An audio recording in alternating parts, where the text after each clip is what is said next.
လာစာအရာတော့လာစာအားဖြင့်တော့ကျွန်တော်ရဲ့အလုပ်ကိုကျွန်တော်တကယ်ကြိုက်ပါတယ်ဗျဒါပေမဲ့ကျွန်တော်ရဲ့ manager ကိုတော့ကျွန်တော်မကြိုက်ဘူးသူကတကယ်နာဘူးကြီးအဲ့လိုစကားလုံးလေးကိုကျွန်တော်တို့ English လို့ဘယ်လိုရေးမလဲစပြီးတော့ရေးကြည့်ရအောင်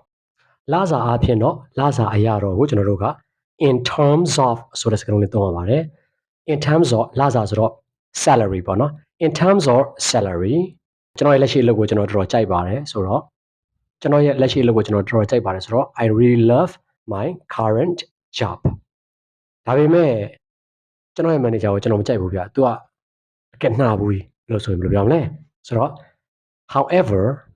I don't like my manager ဒါပေမဲ့ကျွန်တော်ရဲ့ manager ကိုကျွန်တော်မကြိုက်ဘူးဘာလို့လဲဆိုတော့သူကတကယ်နှာဘူးကြီးဆိုတော့ as he is such a sex maniac such a sex maniac sex maniac ဆိုတာနှာဘူးပြောတာဖြစ်ပါတယ်ဝါကြလေးကိုအစအဆုံးတစ်ခါပြန်ကြည့်မယ်ဆိုလို့ရှိရင်တော့လာစာအားဖြင့်တော့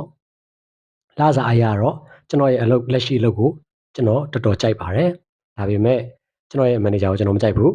သူကတကယ်နှာဘူးကြီးဗျာဆိုတော့အစအဆုံးလေးပြန်ပြောကြည့်မယ် in terms of salary I really love my current job however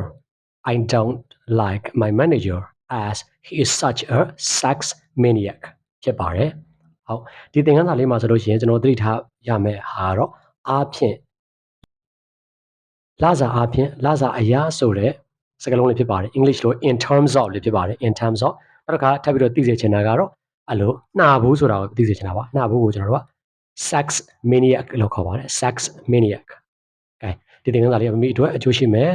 မိမိအတွက်အသုံးဝင်မယ်ဆိုလို့ရှိရင် like share subscribe လည်းလုပ်သွားပေးပါလို့ပြောချင်ပါတယ်ကျေးဇူးများတင်ပါတယ်ခင်ဗျ